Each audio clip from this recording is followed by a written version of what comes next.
In this video, I'm going to show you how to download Minecraft on any Android device. The first thing you want to do is you want to open up the Google Play Store application. So here is a Google Play application right over here. So all you want to do is you want to go ahead and press on it like so. And then you want to make sure you are logged in into your Gmail account, which I already am right over here. So if you go ahead and press on that, yep, you'll notice that I'm already logged in. But if you haven't already, you want to make sure that you do actually log in.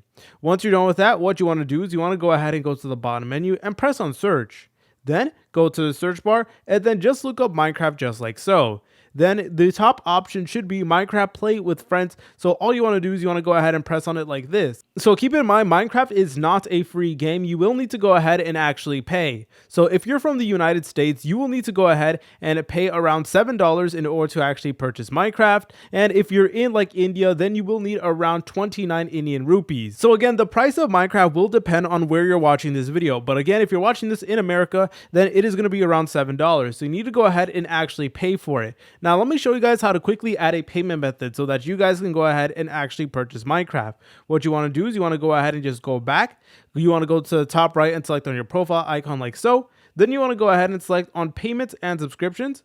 Then you want to go ahead and press on payment methods. And then from here, it is going to open up something that does look like this. And from here, you guys could add a credit or a debit card. You guys could add your PayPal account, a Cash App Pay, or even redeem a Google Play gift card as well. So there's a lot of great options over here. But basically, you want to go ahead and add a payment method that does have the sufficient funds in order to actually purchase Minecraft. So for this video, I'm using PayPal. So that is a valid payment method. And basically, you're able to use that payment method in order to actually purchase Minecraft. And from there, all you want to do is you want to go ahead and press on play, and then you should see that Minecraft will actually load in, and then from there you guys should be good to go. If you guys found this video helpful, make sure to leave a like and subscribe. I'll see you in the next tutorial.